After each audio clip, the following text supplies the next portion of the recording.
Premiere energy आया था, आपको याद है मैंने कहा था कि ये बहुत तगड़ा रहेगा आईपीओ। प्रीमियर एनर्जी भी एक बार स्टॉक लेके आई है, बहुत बढ़िया बहुत एक्शन बढ़िया। है और बढ़िया लिस्टिंग के बाद से लगातार इस स्पेस में ना, आप पास्ट वैल्यूएशन देखकर आप किसी स्टॉक को डिसाइड ही नहीं कर पाएंगे, ले ही नहीं पाएंगे।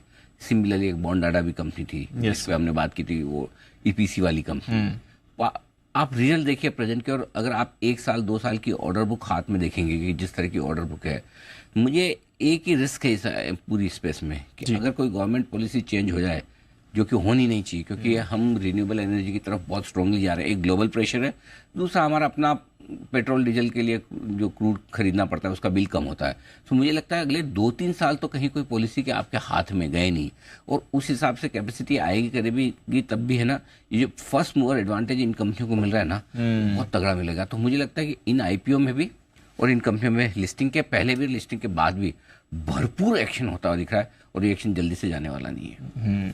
और इसलिए मैं बोल रहा हूँ कि अगर रिन्यूएबल एनर्जी के आईपीओ में आपको अलॉटमेंट मिल गया, कोई शेयर आपने वैसे खरीदे और अच्छे प्राइस पे लेके बैठे हैं, तो आपके पास में बहुत बढ़िया मौका है, पकड़ के रखिए।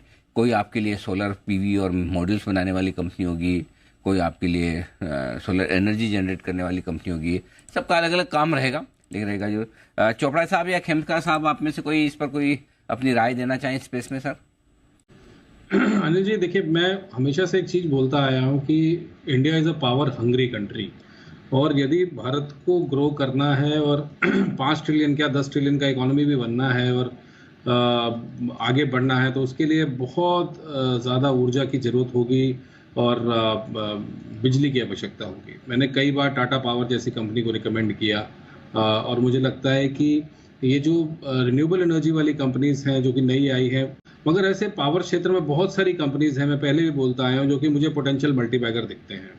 और अगर आप सरकारी कंपनीज़ की ले लीजिए, पीएफसी है, एनटीपीसी है, पावर ट्रेडिंग कॉरपोरेशन है, इवन टाटा पावर जैसी कंपनीज़ हैं जो कि काफ़ी हद तक फॉरवर्ड बैकवर्ड इंटीग्रेटेड कंपनीज़ हैं।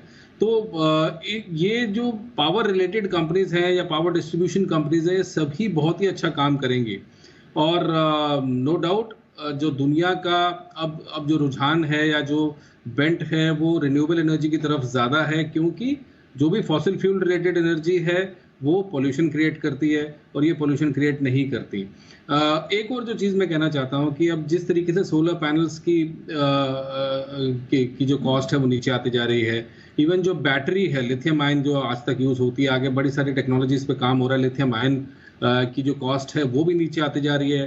तो इस कारण से हमने देखा कि बहुत सारी जो रिन्यूएबल एनर्जी कंपनीज़ है या ईवी कंपनीज़ है, उनको कुछ एब्सर्ड वैल्यूएशन मिल रहा है, क्योंकि फ्यूचर में वो बिजनेस देख रहे हैं। आपकी बात बिल्कुल ठीक है कि अगर गवर्नमेंट की कोई ऐसी पॉलिसी ना आए जो इनकी पार्टी को स्पॉइल करे, तो ये निश्चित रूप से कंपनीज अच्छा करेंगे लॉन्गर टर्म में। मगर मुझे लगता है कि अब थोड़ी महंगी हो गई हैं। जब आपके पास टाटा पावर जैसे ऑप्शंस अवेलेबल हैं, तो मैं कहूँगा कि आप उसमें निवेश करें थोड़ी लंबी अवधि के लिए। नो डाउट इन कंपनीज ने बहुत अच्छा परफॉर्म किया, कॉन्ग्रेचुलेशंस, बट अभी फिलहाल मैं कहूँगा कि इन कंपनीज में निवेश ना करें, और थोड़ी सी आप वैल्यूएशन भी देखिए। टाटा पावर मुझे बहुत अच्छा लगता है इन लेवल्स पे। टाटा का पावर ये है पसंदीदा स्टॉक हमारे चोपड़ा साहब का, उन्हें मजबूत लग रहा है और वहाँ पर करें खरीदारी।